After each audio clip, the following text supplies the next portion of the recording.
Hello and welcome to the morning sports briefing here on Friday, the 22nd of May, coming to you live at 7 a.m. on New Zealand Sports Radio. Yes, we bring you a sports update every single morning at 7 a.m. And put it also out as a podcast. So if you prefer to listen on your way to work, then let us join you on your commute via iHeartRadio, iTunes, Spotify, and all of those wonderful podcatchers. Just search for New Zealand Sports Radio. In the news today, Bundesliga team have more COVID positive tests. Cross-Tasman tests might start the season. DMAC fails to beat Bodie, and Warriors draw is released. But before we get into all of that, our first news story is that we've had that some sports media in New Zealand has taken a further blow. Sky Television has confirmed that it's the end of the Sky Sports News evening bulletin, which used to go live on weeknights. But don't worry, folks. The morning sports briefing will be coming to you at 7 a.m. every single morning. We are going nowhere. Going on to football news, and yes, over in Germany, I brought up my wrong page. Sorry there, folks. Over in Germany, there have been two more cases for the Bundesliga side, Dynamo Dresden, who play in the second tier over there. They already had two players test positive and had put their entire team into isolation for 2 weeks on the 9th of May. Now they've had another player and a partner of one of the training staff also test positive, and they've been placed under quarantine.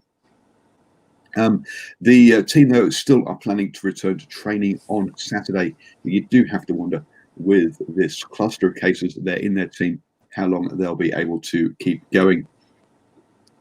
Over in the EPL, and Manchester United have revealed their third quarter results, and it shows that they've made a 28 million loss so far due to COVID.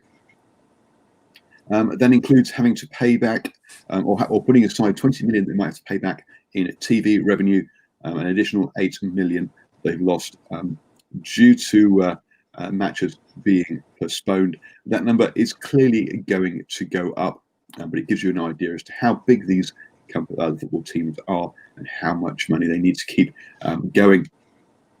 Also in the EPL, Chelsea player Kante has been given compassionate leave to miss training. His younger brother passed away. His older brother passed away of a heart attack in 2018, and Kante also passed out in front of teammates in the dressing room, but scans revealed no heart issue. But you've got to say that if you've had those health risks, health scares, you've got to say it's no surprise that he is reticent or a bit worried about returning to training. And you've got to say Chelsea doing the right thing, giving him compassionate leave, and let's hope they give him as much time off as he needs to feel confident to come back to training. Over in South Korea, one of the few football leagues to be playing. A club there has been hit with a $133,000 fine by league officials. One of the things the Korean teams have been doing is to try and improve their crowd atmosphere by putting pictures of fans up or even using mannequins. Unfortunately, the South Korean club, which ordered mannequins, didn't realise that their supplier, the supplier of these mannequins for FC Seoul, used sex dolls instead. This has been obviously frowned upon by the league, and they've apologised. These mannequins or these sex dolls were dressed up, don't worry, but still, yes, for a big faux pas there by FC Seoul.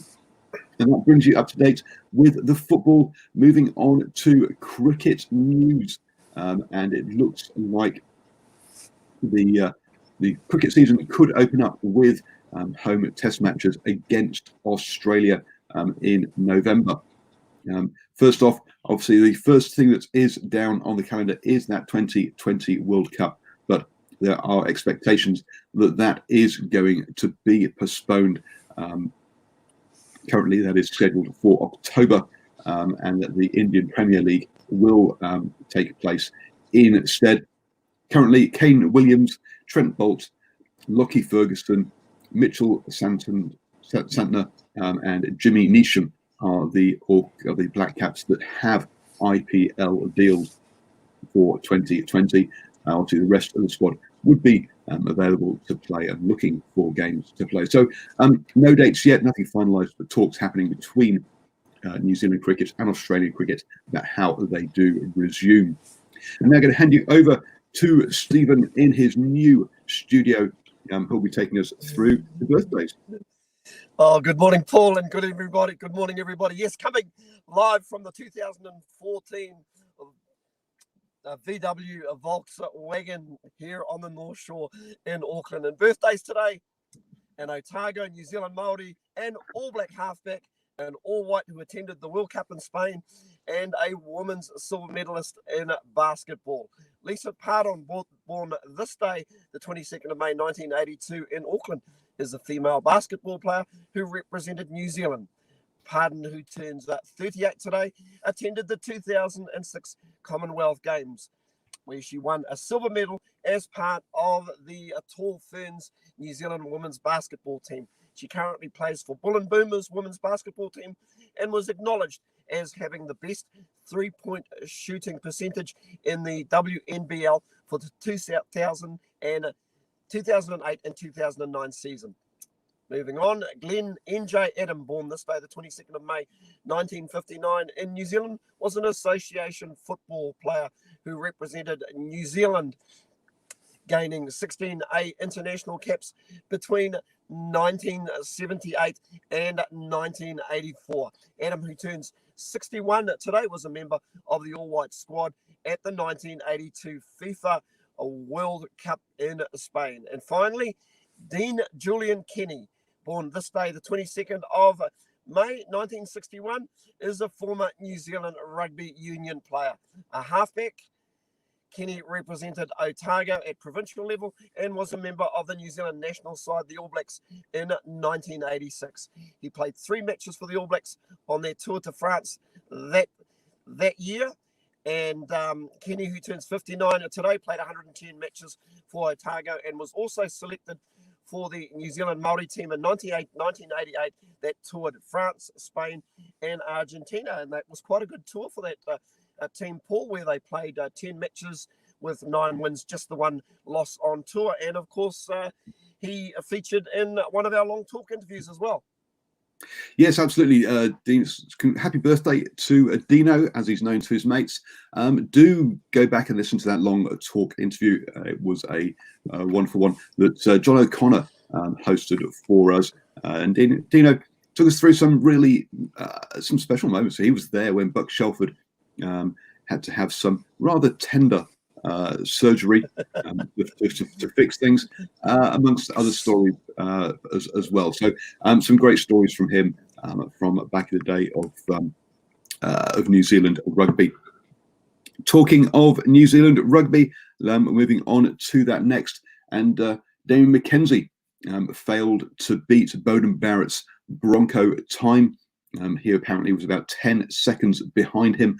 Now, Dane McKenzie and Bowden Barrett normally go very close, so it shows you how fit Bowden Barrett is currently, and also shows you how well Ruru is going with his Bronco. As I say, clearly that is gives you the running fitness, but they still need to have their contact fitness. So that's I expect that's one of the areas they're going to need to work on.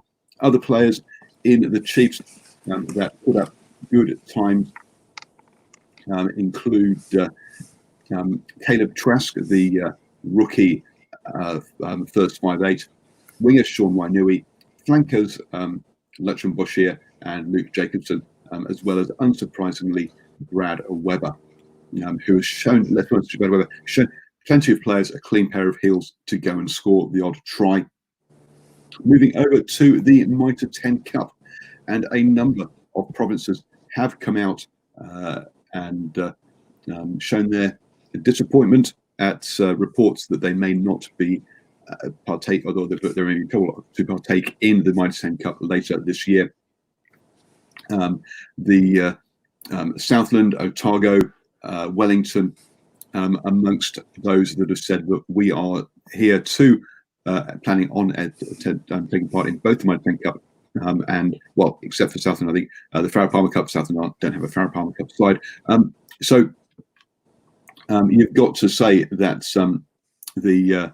those reports yesterday, I think, as we said, that rumours that of side potentially not taking part in the Mitre 10 Cup were extremely unlikely to come to fruition.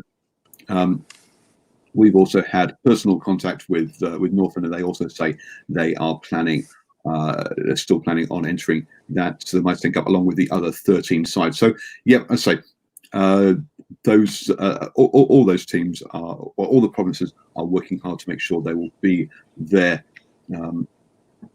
for the 10-week regular season plus the 2 finals as well, the full season that we're expecting to see in the Mitre 10 Cup. Going to hand you back now to Stephen, who is going to take us through our league update. Certainly am, Paul. A little bit of news coming out of the Warriors camp this morning. The New Zealand Warriors draw for the new NRL season has been revealed, and fans are going to get plenty of Friday night viewings. The Warriors will play 9 Friday night games from when the season restarts next week. The first 2 weeks of the new draw has already been released, with the Warriors to play the Dragons next Saturday before facing the Panthers the following Friday. That begins a streak of 4 Fridays in a row where the Warriors will take the field. They will play their home games at a Central Coast Stadium in Gosford, beginning from next week's round 3 clash against St George Illawarra.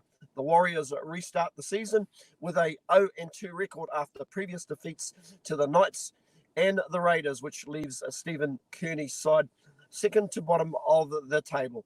The Warriors will face defending champions the Roosters once this season on July 25, and fellow 2019 grand finalists the Raiders a second time after previously meeting them before the season was suspended. And finally, in some better news for the Warriors, they have called in a player for the season restart, with Canberra forward Jack Murchie joining the club as injury relief. The emerging 22-year-old has only played 3 first-grade NRL matches, but has shown some promise. Murchie joins the Warriors in search for more opportunities after struggling to establish himself in Canberra.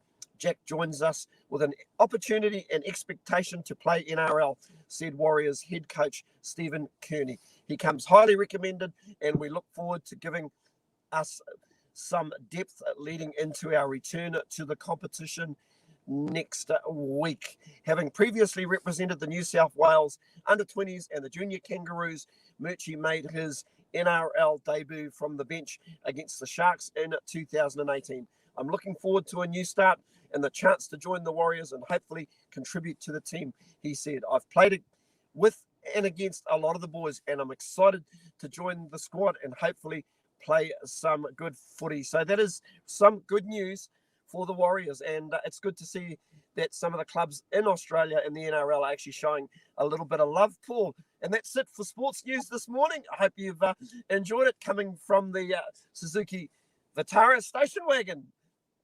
Thank you, Paul. We'll see you tomorrow. Thank you very much, Stephen. It was a VW earlier, now it's a Suzuki. It's changing. Sorry, Vitara. I'm sorry. That was my previous car. It's definitely a VW. Got to get my scripts right. And yes, it's good to see that the Warriors, after having that injury news, having some positive news there. That's player news. Good to see. Later on today at 2 p.m, the long talk will be with Janet Shearer, the Olympic winning yachtswoman, and also now the CEO of Snow Sports. So that's going to be a cracker. And also, as you heard there with the Warriors schedule being announced, the NBL schedule has also been announced. And I talked to Justin Nelson, the CEO of the New Zealand NBL, or National Basketball League, yesterday, and that interview will come out Monday or Tuesday next week. He's had a very interesting life, and it's a great story that he tells us, as well as talking about what the plans are for the NBL. In other news, there's been a positive test for blood disease of a horse that was to be exported to Australia. That has put a hold on all exports of horses from New Zealand to Australia. This is race horses we are talking about here. If you consider that last year there were 1,246 thoroughbreds exported, and last year, and there have been 856 so far earmarked to travel in the coming months. So it's that is a big part of the industry, and so that needs to be sorted out. It's a surprise to see that this blood, what's the word I'm looking for? Gone blank. Disease is in this horse, because we don't have the ticks that transmit this disease in New Zealand. Still, they are working with the stable that where this horse is to check all the other horses as well, and to make sure that that this disease isn't here. And they're also going to be checking that one out, because they need. Australia has a requirement of no preoplasmosis in the country for at least 3 years. So clearly, let's say with that number, with over 1,000 horses being exported to New Zealand a year, being exported to Australia a year, that is going to be a big issue for the New Zealand racing industry. You have now started the day the best way, and you are up to date with all of the important sports news. Thank you for joining us on New Zealand Sports Radio for the morning sports briefing. We will be back here, as I say, at 7 a.m. every single morning, bringing you, helping you start the day the best way.